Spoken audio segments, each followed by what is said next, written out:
Johnny Depp stepped into the brightly lit corridor of the Kimmel studio with the quiet swagger he had perfected over decades. Clad in his signature layered Lucas scarves, bracelets, slightly tinted glasses, he moved like someone immune to pressure. The crowd outside had already been cheering. Inside, the staff buzzed with cautious energy. Johnny had been booked after months of public silence, and this appearance was marketed as a gentle re-entry into the talk show world. He nodded to crew, politely declined pre-show snacks, and quietly flipped through cue cards laid out in the green room, raising an eyebrow at a few pointed joke prompts.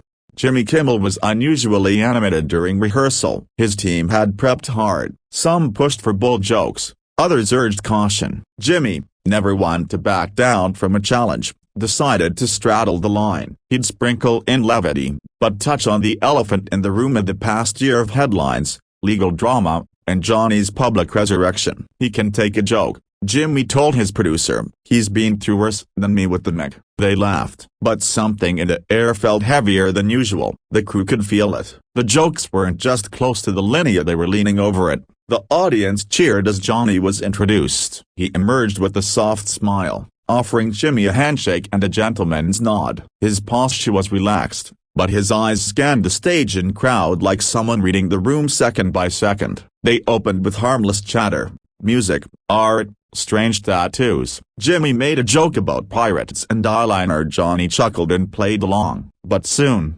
Jimmy reached for a card and grinned knowingly. So, Johnny, courts, tabloids, fan petitions, a broken bar, quiet year, huh? The audience giggled nervously. Johnny's smile barely moved. I'd call it clarifying, he said coolly. Jimmy pushed forward. Look, I gotta ask, when people were debating your character online, did you ever think of responding with a TikTok dance like the kids do these days? Laughter erupted, but Johnny tilted his head. You think that's funny?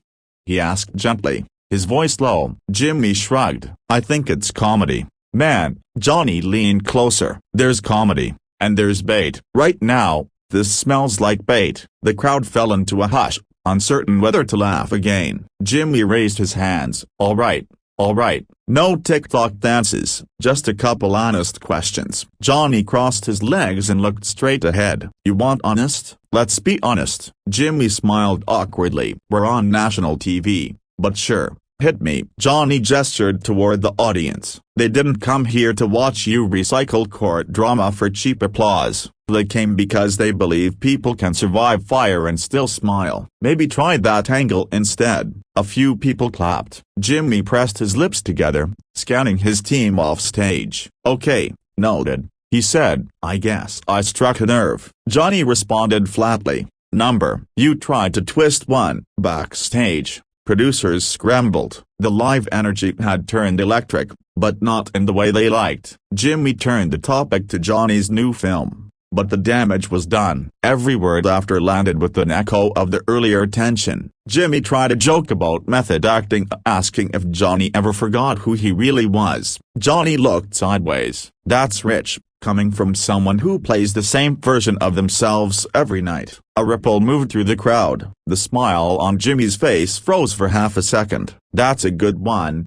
he said. Did your PR coach that? Johnny leaned forward, eyes gleaming. No. That one's free. You're welcome. Jimmy laughed, but it was hollow now. Maybe we should take a break, he muttered. Johnny removed his mic. Maybe you should take a look at your notes and ask yourself who they serve. The audience shifted in their seats, unsure of whether to applaud or watch silently. Jimmy looked to the camera and said, all right, folks, we'll be right back. But Johnny was already standing. You'll be back. I won't. He walked off, not in rage, but with the grace of someone done lending his time to the wrong room. The screen cut to commercial mid-step. Jimmy sat at his desk blinking, suddenly without a guest and painfully aware of it. Crew members hovered uncertainly. The live audience remained hushed. The applause sign never lit. Jimmy tried to make a light remark when the cameras rolled again. Well, that was unexpected. Johnny Depp, only brief but memorable. The applause that followed was scattered. Online,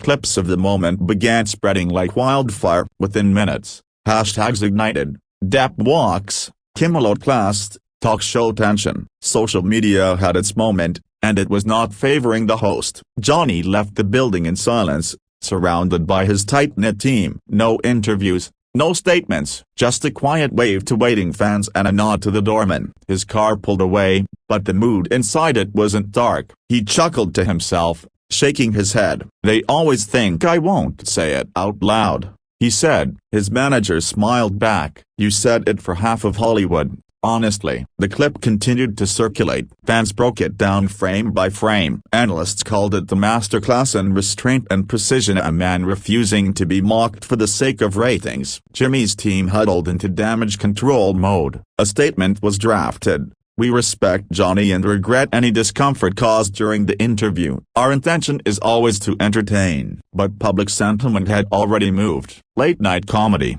once untouchable, had begun showing cracks. People began calling out shows for hiding cruelty and punchlines. Johnny's silence after the incident only amplified its weight. Other actors tweeted subtle support, some sharing their own awkward late-night moments. Something had shifted, and it wasn't going back. 3 days later, Johnny posted a single quote to his official page. Some hosts ask questions, others play with fire. Either way, the guest remembers. The message, cryptic and classy, went viral instantly. Thousands of comments poured in, support, admiration, stories. One fan wrote, "You walked out, but stood taller than any monologue could measure." Another said, "That was not just walking out it was walking through." The media now painted him not as a rebel, but as a man who redrew the boundary between entertainment and exploitation. Jimmy remained on air but noticeably more cautious. Jokes softened, segments were screened more carefully. Producers met with guests beforehand with deeper transparency. Meanwhile,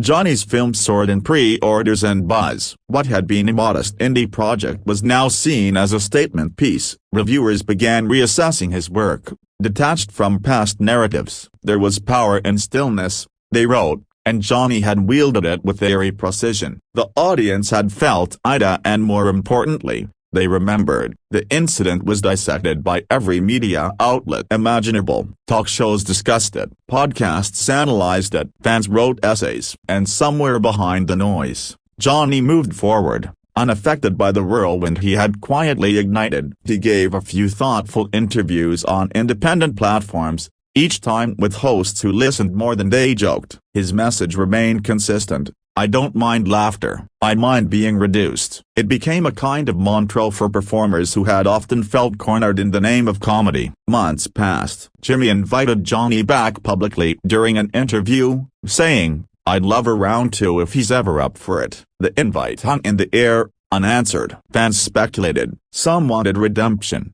Others wanted the silence to speak louder. Johnny never replied directly. Instead, during a film panel in Europe, he was asked if he'd return to talk shows. He smiled slowly and said, "I go where respect lives." That line, too, went viral. A quiet code of conduct was forming, a one rooted in empathy over ego. And so, the night lived on, not as a feud, not even as a failure, but as a moment of live television when performance met principle. Johnny had not stormed out. He had walked out. No shouting, no theatrics, just a soft voice, a sharper mind, and the refusal to be reduced to anyone's punchline. Jimmy continued his show, still successful, perhaps a little wiser. But that moment, unscripted and unforgettable, became part of a larger story, one in which silence could roar, and dignity could eclipse applause.